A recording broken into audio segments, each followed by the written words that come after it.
have a saying that not too many New Yorkers understand, and the uniqueness of my run for mayor of the city of New York is the fullness of my experience.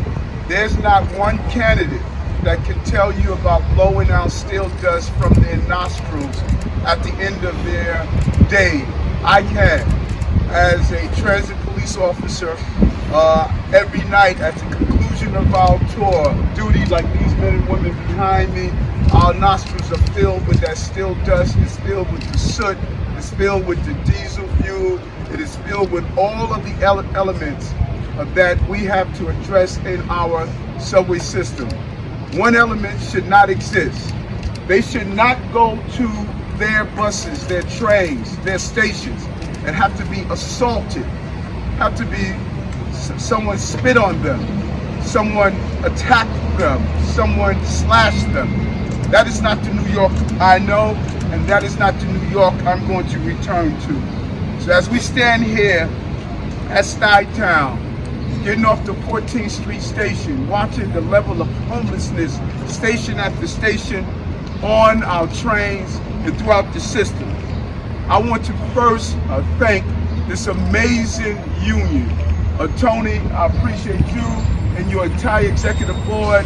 One of the proudest moments I received was when I received the endorsement of a union that I rode together with in 1984 as a transit police officer. This incredible union and their 40,000 members.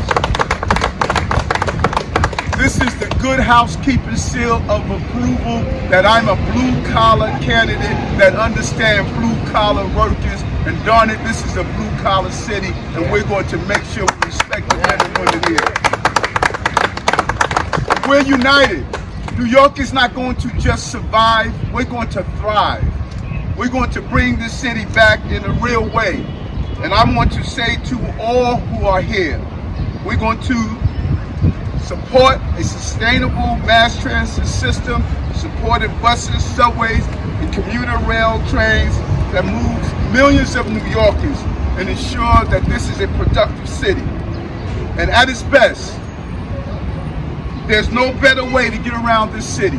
I'm a MetroCard user. I know this system and I know it well. I know that so well that before the pandemic, this city carried about 10% of the country's GDP to and from work every day. Think about that for a moment. But the system is not at its best right now.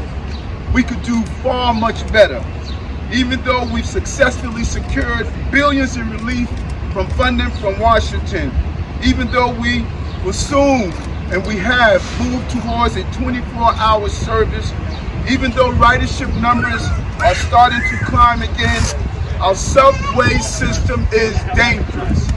And that is not putting out a comment to make people fearful. An observation is not making people fearful. It is dealing with the facts that right now our system is dangerous. Because of a persistent spike in violent crime and a crisis of confidence emerging in New York's worrying about every day, New Yorkers are worrying about the safety of our city. And it's right in the data. And I know people are going to talk about the predatory crimes that are decreasing. But what's not being shown, the homelessness, pushed on tracks, the assault, the people moving throughout the city dealing with emotional illness. This impacts on not only the perception, but the reality of our city. And the data from the NYPD, felony crimes have been significantly in the subway increasing, including several violent attacks against riders and the slashing of a subway worker last week. Unacceptable. Last Sunday, a woman was blindsided by a roundhouse punch to the head in a brutal robbery at this station right here. In another incident on Wednesday, a man was stabbed with an ice pick on a northbound D train after facing a homophobic slur. Every group, every ethnicity, every rider, there's no discrimination in the attacks that we're seeing in this city. And just last night, A tourist was stabbed with a screwdriver. How the heck are we going to return tourism when we're seeing tourists shot at Grand Central Station, stabbed with a screwdriver, shot in Midtown Manhattan at our Times Square? And New Yorkers are getting too used to seeing these stories every day.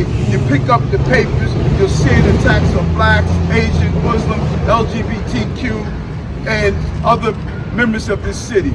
You're seeing the erosion of the basic principles that made this city what it is. We have reached a point of being dysfunctional, and that's not acceptable.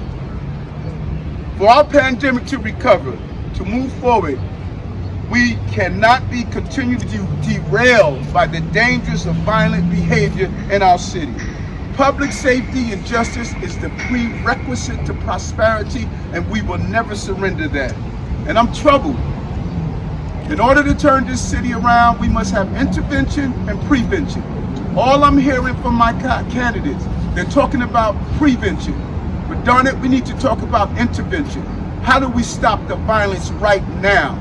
Not what we're going to do 2 and 3 years from now, but right now, what are we going to do to stop this violence? Real concerns about subway safety are making too many New Yorkers hesitant to return to mass transit. Sustained declines in ridership will crush struggling small businesses, reduce investment in our city, and harm tourism. This is real, this is a fact, and this is the reality.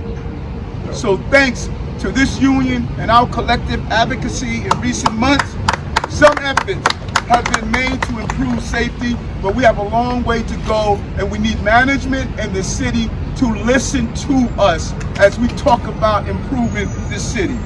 We can and must deliver safer conditions on our subway. And to achieve this, I'm going to continue to push through with a clear plan on how we can make this system effective. And this plan is coming from a person who was in this system in the 80s when graffiti was everywhere, homelessness was everywhere, violence was everywhere, threats of employees and passengers was throughout this entire system. We can turn it around. So we must strengthen Kendra's law. Judges, do your job. It's time to use Kendra's law to deal with the mental health crisis that we're seeing. We must deploy teams of trained mental health professionals to conduct routine inspections and collaborate with the police and transit employees so they can identify those who are entering our system with real mental health illnesses and crises. And we must ensure greater coordination between transit police and street patrols. That lack of coordination is going to impact the right deployment. And my officers, I was a transit cop, I rode along. I don't need to see 6 and 7 of you congregating at one location and at one station. Let's patrol this entire system. That's what this is about. We must amend 311 to facilitate the deployment of appropriate responding professionals to specific subway stations. Let's use the information from 311 to deploy the personnel. And we must invest in bystander training. Anytime I hear that someone is assaulted, someone is attacked, and we're not doing anything about it because people don't know how to intervene successfully, a proper bystander training will help us do this in the right way. And we must increase the number of inpatient psychiatric beds, this constant decrease. MTA is not a psychiatric facility where people should live and sleep. We need to increase these beds and give people the supportive services that they need. And we must expedite the construction of supportive housing units throughout the city so that people don't feel they have to live inside our subway system. This is unacceptable and it's inhumane. And so we believe we must turn this city around. It starts with ensuring that our transit system continues to be the lifeblood of our economic stability in this city. And so I'm proud to be here today with the men and women who are continually moving our city forward. And they should be able to do this without the slashing, without the abuse, without being in an unsafe environment. And so I'm proud to stand with them today, just as management in the city should stand with all New Yorkers in getting our subway system back on track.